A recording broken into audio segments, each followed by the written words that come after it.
but there is an Afro-Iranian influence, and I feel like that's sort of painted over because there's a huge inclusion of wanting to feel almost westernized and Europeanized, and to a certain degree, because that's in modern day times, that's viewed as, I guess, a sense of prestige to a certain degree. I guess the more fairer skin you are, the more European features you are, that's supposed to mean that you're of more prominence. There's people that have conversations about Iranians that have green eyes or blue eyes. And I hear these conversations and people mention it to me casually. I'm like, that's cool.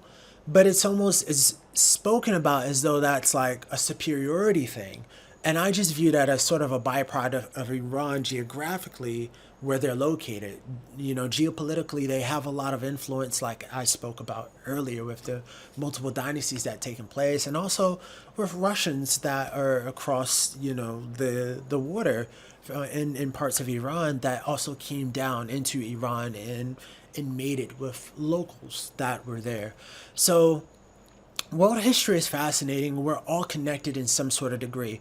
So some people may not feel I have a valid voice to even speak on the subject, but I'm doing this out of the kindness of my heart because I see how deeply people are affected by these things. Now, with the death of Mahsa Amini and what has taken place with not only that, but multiple deaths that have taken place at protests and human rights campaigns that have happened all throughout the years, and that can go back to the Green Movement or what they call the Arab Spring. These things played a very pivotal part, and unfortunately, the United States at the time of the Arab Spring began to understand about the power, the influence of Twitter, specifically, how it can be weaponized as a usage for social movements or social engineering. And so recently, the CIA unfortunately had some documents that got leaked. And this was done through a study from MIT, if I'm not mistaken.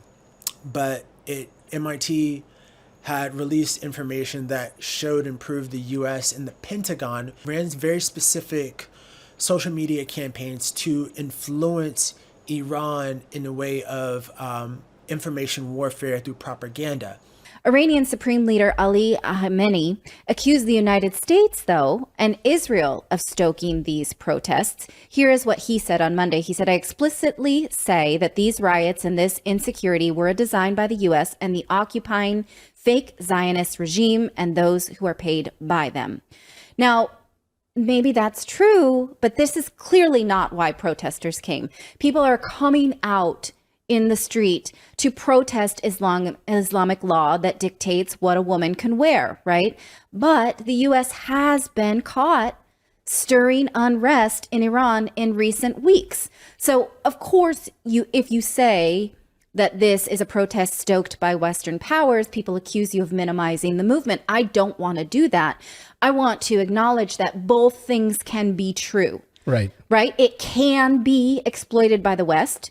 And it can also be a legitimate movement, a movement of legitimate intent, albeit a dangerous one. That's Right. why it does matter who stokes it. It's the exact same thing that happened during the Arab Spring, right? Of course, this was part of it, right? It says there was among young people in Iran that there was this discontent, but at the same time, Western money and Western intelligence operatives absolutely using this as an opportunity to stoke violence and to create unrest in this country. Right. It matters because the West talks a good game about not interfering in other republics. It matters because the West is provoking people, if that part is true, into a cause that will bring about their own death. Right. Right. It matters because these are dangerous protests. And I had to sit here and I wondered, would I bring my daughters to this? Would I allow my daughters to then remove their hijab, knowing how dangerous it is for them? Would I go, for them? Like, these are uncomfortable questions that I don't have to subject to my daughters. But this is why this is such an important thing. There's this viewpoint, though, of social change. Will this then bring about social change? Will it help shift the rules that these women live by? Maybe. In fact, you're seeing all kinds of inspiring images such as this, women removing their hijabs in protest and singing. But you will notice that they are careful not to show their faces because it's so dangerous for them.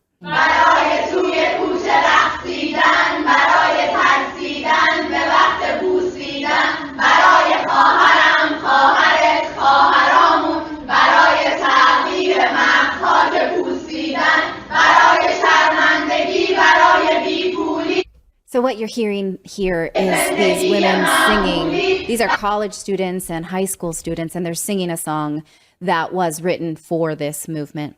Now, the Ayatollah has backed his security forces in their efforts to contain the protests, which means that this could and will get increasingly deadly. For both sides, Iranian security forces are saying that they have reported deaths too. But of course, so have the protesters. The exact numbers are really hard to pin down because this is a continuing story. This protest is being stoked by local universities, and they say they are not going to stop until the laws change for them. And women are sort of acting as if the laws have changed and getting arrested now for having breakfast without their hijab and other violations of what is currently Islamic law.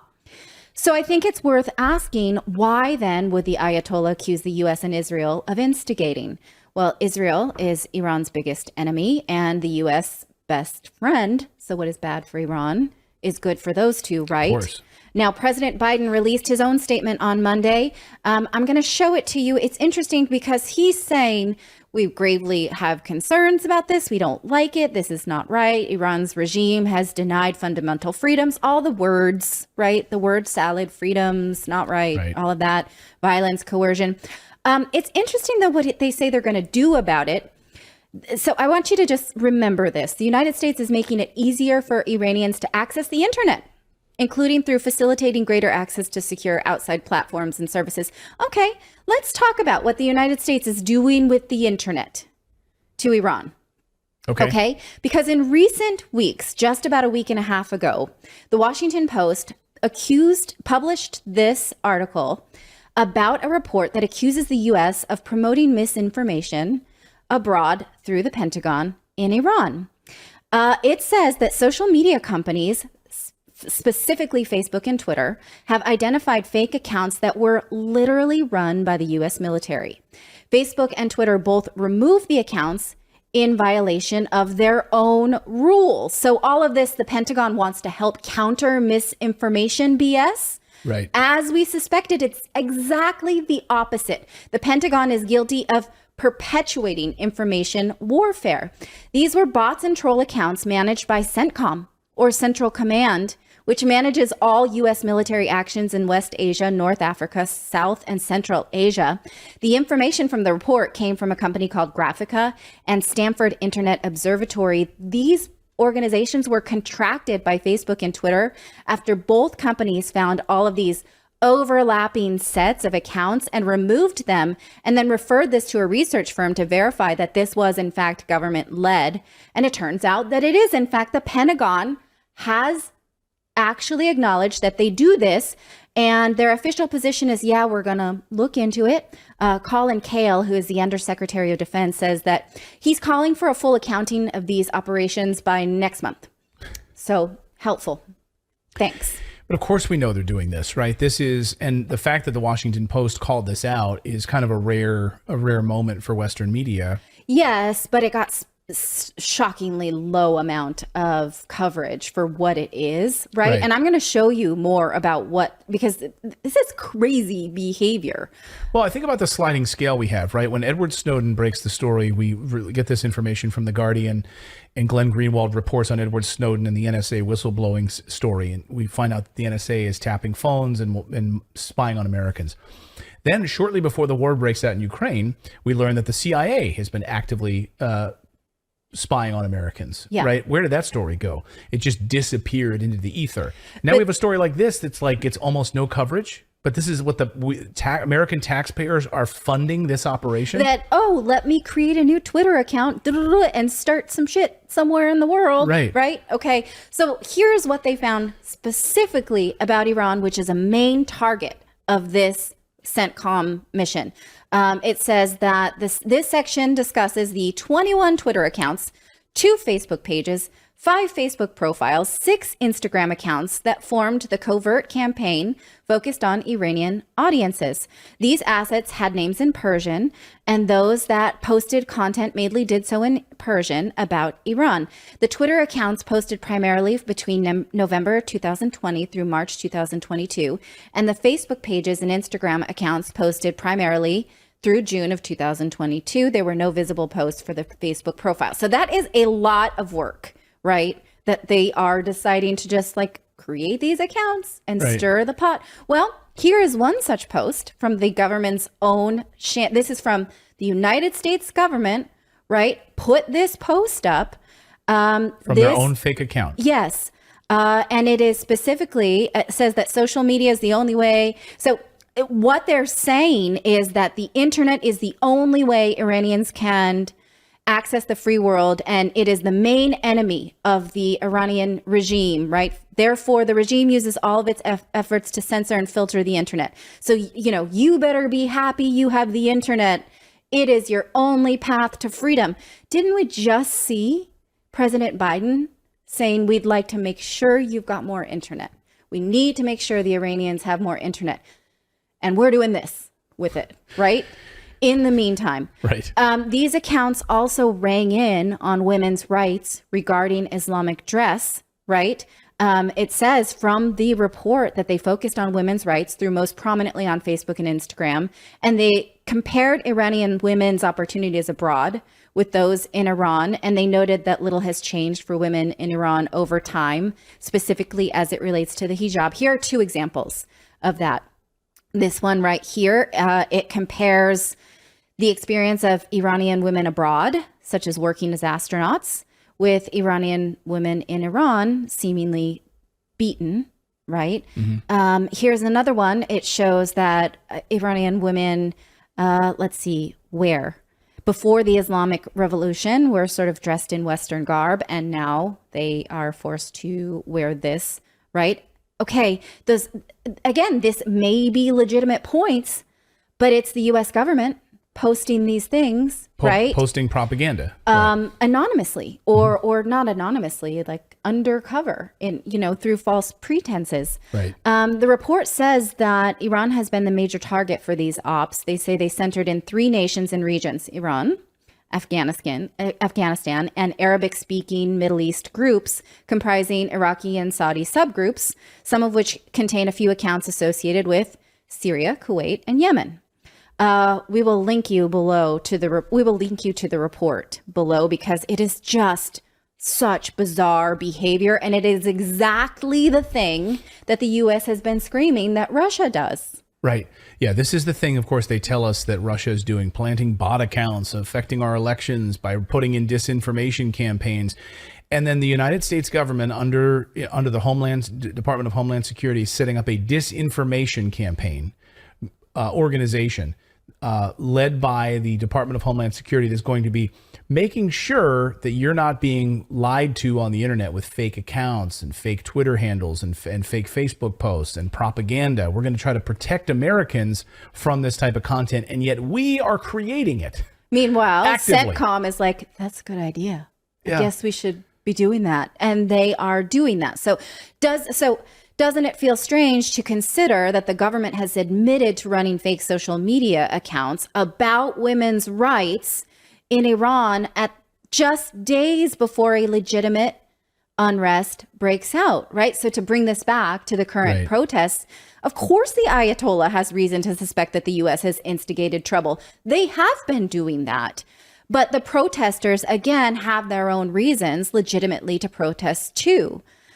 Who would want to live in fear of wearing the wrong thing, right? So this is a tricky question. Is the West helping or hurting, right? Because the West doesn't have a good track record of helping when it comes to this, right? And so the question then is, should we just leave it to Iran to work this out on their own? That's an uncomfortable question, right? Yeah, should we let a sovereign country work through their own growth on their own, with their own customs and culture? So a legitimate answer would be, well, obviously they haven't, right? These women have to dress like this. So maybe they do need some outside help, right? But do they need this kind of outside help, which is illegitimizing a country for alternative motives, right? And so again, I want to acknowledge that this is a tough one, but we cannot ignore what is happening legitimately and what is the context that is legitimately happening within. Well, I mean, also you have to understand the United States and Israel want the total destruction of Iran. I mean, that's without a doubt. We see proxy wars being set up in Azerbaijan, right? We see funneling of weapons to fight and to try to foment discontent there against Iranians that are in Turkey. So again, this is continuous, it's unending, and all you need to do is look at where the money flows and what sort of operations are being carried out. Look at Stuxnet, for instance, right? The United States, working with Israel, launches Stuxnet, launches one of the worst cyber attacks in world history, right? Shut down their nuclear power plants, shut down the enrichment of uranium, shut down their reactor cores, shut down their entire computer systems, right? As they were trying to enrich uranium. And it was pinpointed right back to Stuxnet, right back to Washington. Right. And of course, Obama had to apologize for it. So the Western influence undeniably has malintent for this region, right? Which is why I don't feel like a statement from President Biden on this violent crackdown, it rings hollow. I do feel like it rings hollow. But that absolutely still means that you can hope for this region freedom for women to wear what they want with impunity. So both things can be true.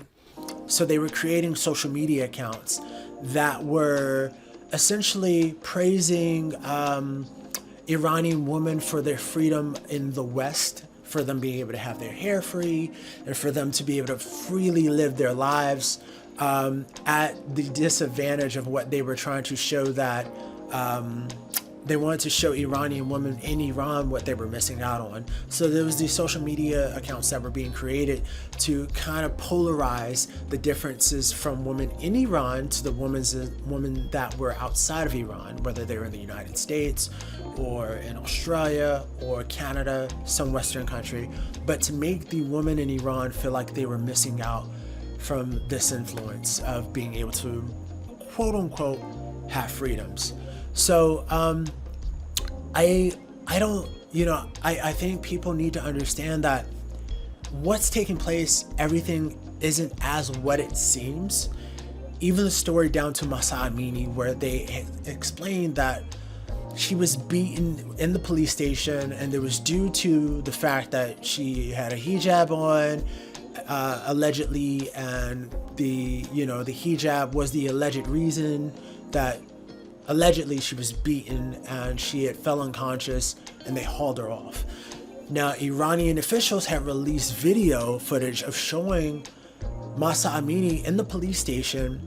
From what was being told, it was due to the fact that she had on pants that were too tight, and then she was of Kurdistan descent, and apparently she came into Tehran, if I'm not mistaken, underneath not understanding the local law, and her brother and her had asked for some special exceptions, and they just wanted to take her in and talk to her about her presentation, and she fell out within the police station, passed out.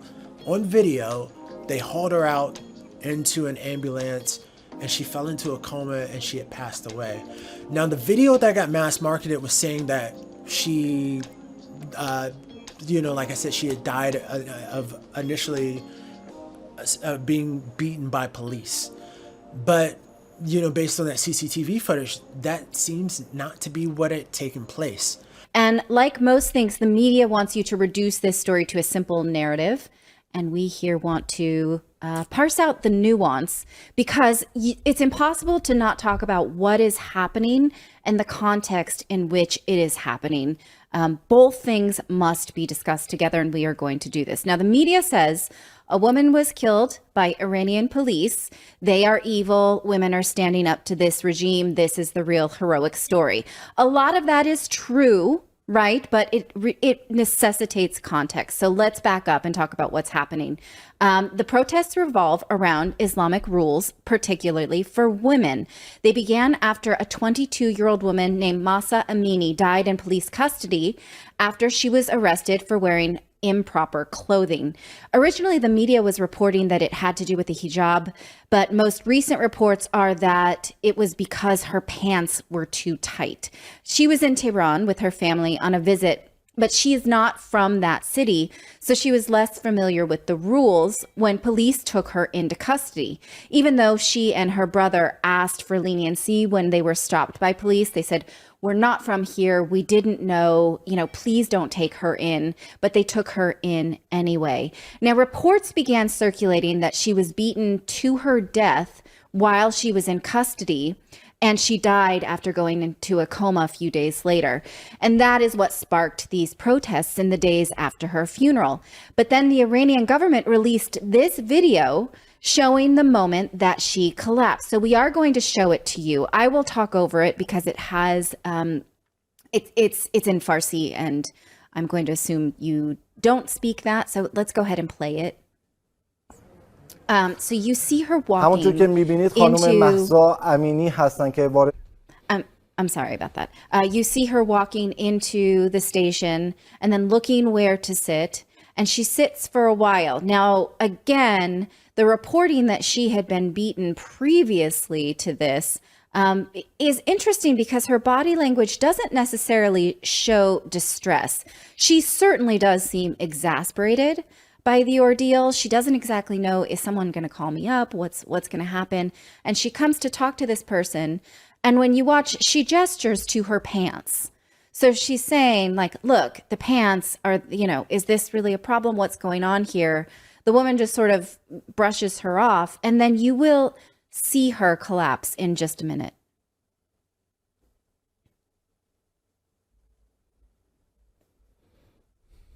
So now, the narrative that, well, she collapsed because she had been beaten before that doesn't necessarily seem consistent with her body language, right? So now after this collapse, she did go into a coma. She did die days later. Now, thousands have taken to the streets in Iran, as well as around the world, to protest Islamic rules. Here is a protest this weekend. This was posted by an Israeli actress. And so this is obviously a protest that has meaning to people because she had, in many's mind, she had no business being swooped up by police for just wearing those pants, right? And then there is this narrative of whether or not she was mistreated while she was in custody, which the Iranian government refutes. Now, I want to tell you, the news is free because they need to control you. And that doesn't matter whether that comes from your home country or whether that comes from an outside entity. Now, what African Americans had to learn with the George Floyd situation, unfortunately, is that when something is mass marketed, it's done intentionally. They took footage of George Floyd, mass marketed it throughout the world, and also for the African American community to unfortunately be put into a state of outrage. There's killings all the time in the United States on a massive scale, but they took this one killing and decided to mass market it, and it became a global campaign of outrage. And I've seen my people be played year by year underneath the term black to keep my people longing to belong and in a state of constant perpetual outrage with no real change. 3 reasons why Black Lives Matter is a scam. Out of the $90 million BLM received as donations in 2020, $60 million simply vanished. BLM co-founder purchased properties worth over $3 million. When the news became public, she resigned. BLM paid out $26 million to Patricia Cullors' relatives and close associates. That this narrative, which we were all lied to about, inflated an organization that purported to be about Black Lives Mattering. I went into the finances. Yeah, what did you find? What I found was that millions and millions of dollars are going to trans organizations. What kind of organizations? Quite literally trans organizations. Like, we focus on providing trans houses. One was, we are focused on building the first ever fully transgender district in San Francisco. We are focused on, they're all buying houses and building districts, I'll say that. It's a lot of real estate. We are focused on providing a oasis for transgendered people in Ohio, right? House of Gigi, House of Tulip, a transgender district. We are focused on sex workers, all sex workers. How does any of this go to furthering Black lives, right? We found that $30+ million went to the stock market. I thought this was about tearing down the institutions of white supremacy. At that time when the BLM founder Patrisse Cullors said that IRS audits were racist, now we know why she thinks that. Yeah. According to the Daily Mail, quote, newly released tax filings revealed how Black Lives Matter co-founder Patrisse Cullors used charity funds to pay her friends and family, She's the worst. large sums for various consulting services. The documents reveal BLM paid a company owned by Damon Turner, the father of Cullors' child, nearly $970,000 to help produce live events and provide other creative services, or should we say pro-creative services. Enjoyable stuff, creative services. The co-founder's brother, Paul Cullors, received more than $840,000 for providing security services to the foundation. When she was like, I'm hiring security, what she actually meant is my brother is coming over to play video games. Leaders have attempted to justify the expense by saying the foundation's protection could not be entrusted to former police professionals because the BLM movement is known for protesting law enforcement. Yeah, that's right. They couldn't hire any former cops for security because cops are bad, so instead, I hired my brother for almost $1 million. I actually did not know what 990s were before all of this happened. The accountant handled that. Like, I don't know what that is. It is such a trip now to hear the word, the term 990s. I'm like, ugh, it's like triggering. This doesn't seem safe for us. This 990 structure, this nonprofit system structure, this is like deeply unsafe. Like, this is being literally weaponized against us. How is a form unsafe? And then because it reveals where the money's going. Yeah. But I mean, this is partially our fault for continuing to overuse the word weaponized, because now it's like just a form can be weaponized. BLM used to stand for Black Lives Matter. Now it stands for Buy Lovely Mansions. Oh, that's really good. Not bad. Thank you, Judge. Here's the problem with that. Every year, all of us file tax returns. Every year, all of us know that we've got to report income, and there are certain forms that we have to fill. And then these people, she is triggered by the IRS charity rules. If Black Lives Matter, why aren't we talking about Black fathers? Why aren't we talking about the single motherhood rate in the Black community, which has jumped from 25% to 73, up to 73% in the Black community? Why aren't we talking about the fact that when you remove fathers from the home, your kid is worse off in life? You're 20 times more likely to end up in prison. Why aren't we talking about the fact that, you're 9 times more likely to drop out of high school? They don't talk about any of this issues because they don't care. They really are just a political arm of the Democratic Party. And by doing these videos, by capturing these moments and talking about the facts, even the people that disagree with me in the Black community, because they feel that they want to disagree with me, they'll go look up the facts and they'll find out that I'm actually telling the truth. How is it plausible that Black Lives Matter is not outside boycotting Planned Parenthood? I don't understand. This morning, I woke up to Candace Owens being outside of my house with a news crew. She was demanding that I come outside. Hello. I was just looking to speak to whoever is at this property because it's listed as the Black Lives Matter property. Sir? Hello? The fact that she's came outside my house and demanded things, harassed me, is unacceptable. We're not trying to harass you. We'll gladly leave. We're just wondering if we can speak to anybody. Y'all, I really need my family to be safe. I need to be safe. I need my child to be safe. And this, what happened this morning is not safety. Thank you, sir. Have a great day.